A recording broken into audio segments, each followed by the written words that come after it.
ሰላም ቤተሰቦች፣ ዛሬ ማንም የማይነግራችሁን ነገር ግን ስልካችሁን በሰከንድ ውስጥ ፈጣንና ደህንነቱ የጠበቀ የሚያደርጉ 3 የስልክ ሚስጥራዊ ሴቲንጎችን አሳያችኋለሁ። እስከ መጨረሻው አብራችሁን ቆዩ። እኛ ስልካችን ከዚህ በፊት ከነበረው ፍጥነት በ2 እጥፍ እንዲጨምር የሚያደርገውን የፍጥነት ማስተካከያ፣ እሱንም ለማድረግ ወደ ስልካችን ሴቲንግ ውስጥ እንገባለን። ከዛም ስክሮል እናደርገውና አባውት ፎን የሚለው ላይ እንገባለን። አባውት ፎን ላይ ከገባን በኋላ ሶፍትዌር ኢንፎርሜሽን የሚለውን ነካለን። ሶፍትዌር ኢንፎርሜሽን የሚለው ውስጥ ገብተን ቢልድ ነምበር የሚለውን 7 ጊዜ እንጫናለን። ከዛ እዚህ ጋር የስልካችንን ፓስወርድ እናስገባለን። ከዛ እዚህ ጋር ዴቨሎፐር ሞድ ሃዝ ቢን ተርንድ ኦን ይላል። ስለዚህ እንደዚህ በማብራት የስልካችንን ፍጥነት መጨመር እንችላለን ማለት ነው።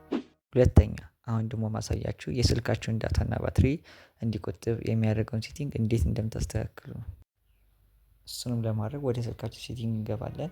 ከዛ ሞርታ ስክሮል እናደርግና የመጀመሪያው ሴቲንግ ካበራን በኋላ ዴቨሎፐር ኦፕሽን የምትለው ትመጣልናለች። እሱ ውስጥ እንገባና ተርን ኦን መሆን ቼክ እናደርጋለን።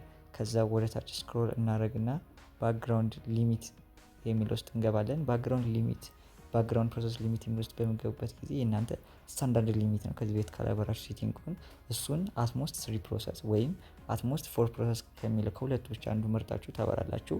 ይህን በማስተካከላችን የስልካችን ራም እንዳይዝግ የዳታና ባትሪው ያለ አግባብ እንዲያልቅ ያደርግልናል።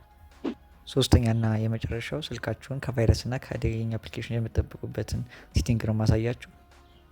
እሱንም ለማድረግ በድጋሚ ወደ ስልካችን ሴቲንግ እንገባለን። ከዛም ስክሮል እናደርግና ሴኩሪቲ ኤንድ ፕራይቬሲ የሚለው ሊስት እንገባለን። ከዛም ትንሽ ስክሮል እናደርግና አውቶ ብሎከር የሚለውን አለ፣ እሱ እናበራለን። ይህንን በማብራታችን ወደ ስልካችን አላስፈላጊ የሆኑ ቫይረሶች እንዳይገቡ ይከላከልናል። ቪዲዮ ከተመቻችሁ ላይክ አድርጉ፣ ለሌሎችም ሼር አድርጉላቸው። በቀጣይ እንሰራላችሁ የምትፈልጉትን ኮመንት ሴክሽን ላይ ያስቀምጡልኝ። ቻው።